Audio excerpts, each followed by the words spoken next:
jasa itu kan memberikan pelayanan ya.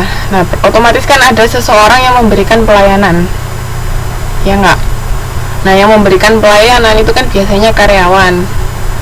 Nah, karyawan ini bisa kita sebut sebagai konsumen internal. Jadi konsumen dari dalam perusahaan. Kenapa kok konsumen internal ini sangat penting? Karena andai kata konsumen ini misalnya ya karyawan tadi, misalnya dia nggak bisa puas dengan dengan sikap atau dengan perilaku yang diberikan oleh perusahaan ke si karyawan ini, otomatis dia kan nggak bisa melayani konsumen dengan baik. Jadi di sini kalau di perusahaan jasa, karyawan itu sangat penting karena dia ujung tombak perusahaan. Jadi andai kata karyawan itu nggak bisa melayani konsumen dengan baik, ya otomatis nanti hasil akhirnya konsumen nggak akan puas sama pelayanan yang diberikan perusahaan. Nah, jadi sebelum perusahaan memuaskan keinginan konsumen, mereka harus bisa memuaskan karyawannya dulu. Jadi karyawan harus diperlakukan dengan baik. Kan misalnya kayak di restoran, misalnya karyawannya habis dimarahin sama si bosnya misalnya.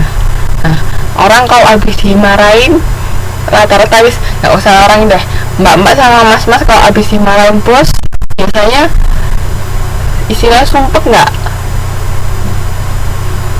Mbak-mbak sama mas-mas kalau habis dimarahin bosnya gimana perasaannya? Atau misalnya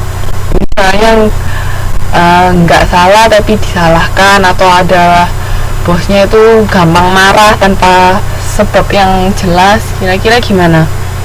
Nah,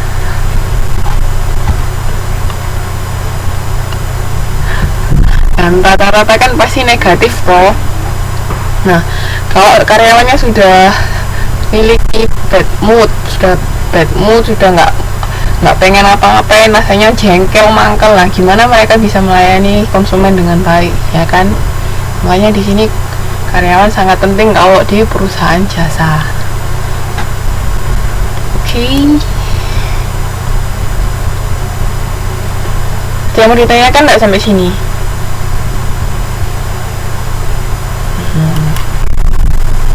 Kalau menurut definisi nih, pemasaran jasa itu apa? Semua aktivitas ekonomi yang hasilnya tidak merupakan produk dalam bentuk fisik atau konstruksi yang biasanya dikonsumsi pada saat yang sama dengan waktu dihasilkan dan memberikan nilai tambah atau pemecahan atas masalah yang dihadapi konsumen.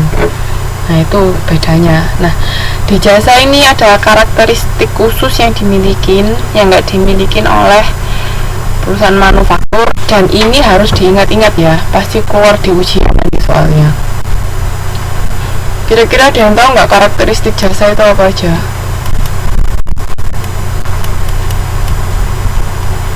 Ini pasti keluar nanti di ujian.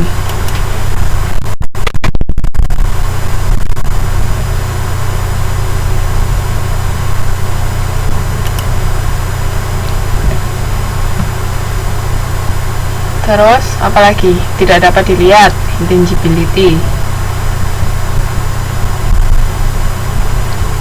Ada lagi, udah rusak. Terus apalagi, inseparability, customer contact.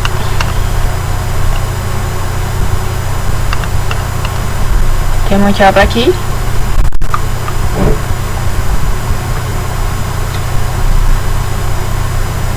Perishability. Oke.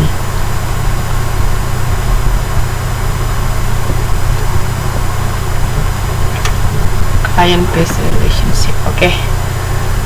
Variasi. Sekarang kita bahas lebih lanjut ya. Nah, karakteristik jasa yang pertama yaitu intangibility. Pasti tidak mungkin dapat dilihat, disentuh, dirasakan, dan dicium. Itu karakteristik pertama jasa. Jadi kan itu tadi yang membedakan antara manufaktur sama jasa. Kalau manufaktur ada produk nyatanya, ada produk fisiknya, sedangkan kalau jasa itu tidak dapat dilihat atau intangible, tidak dapat dilihat ya, jangan lupa itu yang pertama. Terus inseparability, konsumsi dan produksi tidak dapat dipisahkan, dilakukan secara simultan. Kenapa kok gitu? Ada yang tahu alasannya nggak? Kenapa kok inseparability, tidak dapat dipisahkan antara konsumsi dan produksi? Ada yang tahu kenapa? Jadi saya kayaknya sudah menjelaskan deh sebelumnya. Maksudnya menjelaskan perusahaan jasa itu gimana. Ada yang tahu nggak? Kenapa konsumsi dan produksi tidak dapat dipisahkan?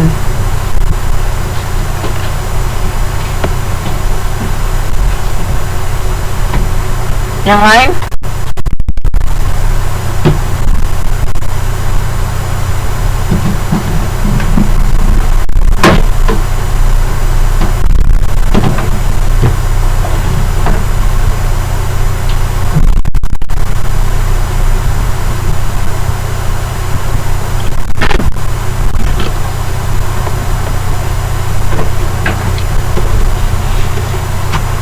Halo? Ada yang tahu? Kenapa kok produksi sama konsumsi tidak dapat dipisahkan?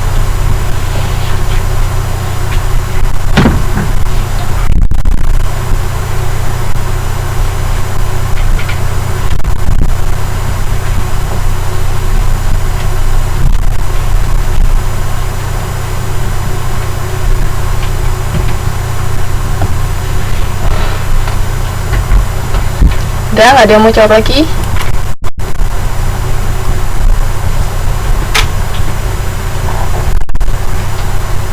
Udah? Oke. Itu tadi. Karena kalau jasa itu kan langsung, konsumen langsung datang, kayak yang tadi saya bilang. Bisa produsen sama konsumen itu ketemu langsung. Ya kan? Nah, karena ketemu langsung, ketika si produsen itu memproduksi atau melayani konsumen, itu kan dia sedang berproduksi, dia sedang memberikan pelayanan. Nah, pada saat itu juga si konsumennya dia sedang mengkonsumsi jasa dari si produsen. Jadi pada saat yang bersamaan sama produksi itu berlangsung, makanya tidak dapat dipisahkan. Itu ya, itu kenapa kok inseparability. Jadi yang satu lagi motong, yang satu lagi rambutnya dipotong. Terus yang satu lagi berobat, yang satu lagi mengobati. Ya kan, karena ada kontak langsung antara si produsen dan konsumen. Itu jasa. Terus perishability. Jadi kapasitas jasa yang tidak digunakan pada satu waktu tidak dapat disimpan.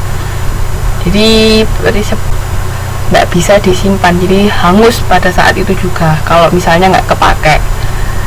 Untuk ada yang tahu contohnya?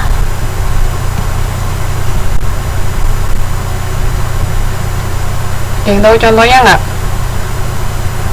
Perishability itu kayak gimana?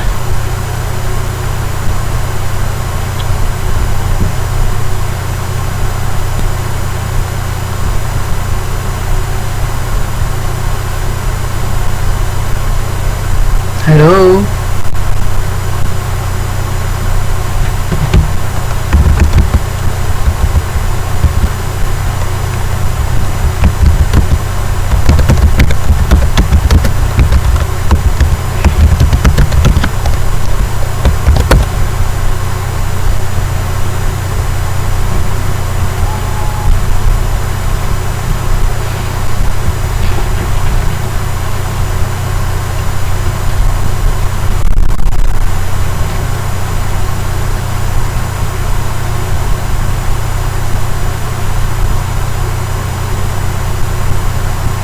Ada yang tahu?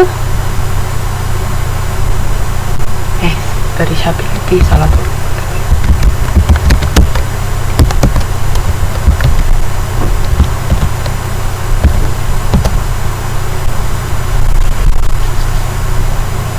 Mana ada yang tahu?